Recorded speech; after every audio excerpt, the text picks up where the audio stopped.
the Renaissance is already incorporating some of the things that we'll see take seed in the 17th century and then eventually will grow. What began as the 8 modes will develop into a collection of scales in 15 keys, provide a little bit of connection to what we did in the last video, to music for the lute, and of course, by extension, the guitar. How did the music in the Renaissance contribute to the development of the music of the Baroque period? What kind of things can we look for in this music that are in anticipation and come to fruition in the Baroque period? Well, remember, we're dealing with modes, and in the example I'd like to share with you, we're dealing with a song that we're all familiar with.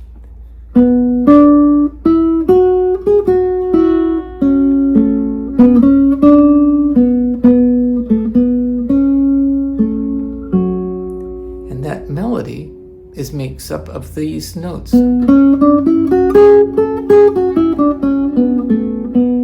Yes.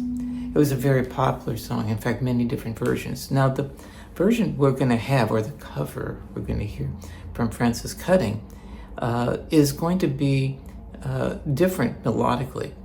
But notice how in the beginning, it begins with these parallel thirds. Now, we can appreciate this aspect, this innovation in the musical vocabulary, that thirds are being used, and also the changes to the transposed Dorian mode that we're having in this piece. We're going to see that sometimes he's in Dorian, sometimes he is very close to what we might describe as a melodic minor scale or a harmonic minor scale. I'm going to try to point those out as I go. Here is the beginning with parallel thirds. And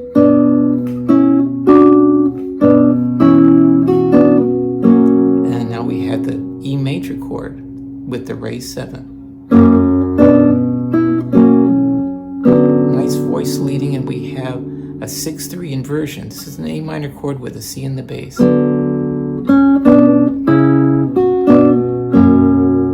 Back to an E chord. Back to Dorian. That's interesting. He used the D chord to go to the G chord. And back to a melodic minor ending. We'd normally hear a D chord going to a G chord as a 5 chord going to a 1 chord. So it's almost as if he's changed keys here. But again, there are no G major keys. That hasn't even been invented. But it's starting to develop as they're experimenting with these chords and where they seem to lead them expressively. Next section starts with a G chord.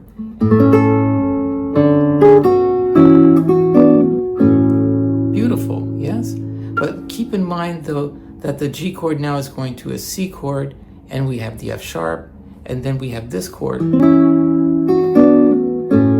So it's a parallel thirds.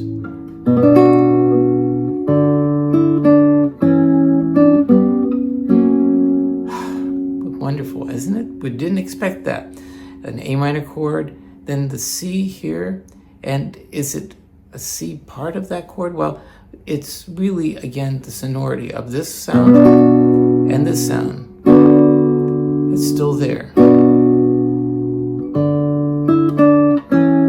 There's a 6th, a 3rd, and now the chord. The last part, parallel tense.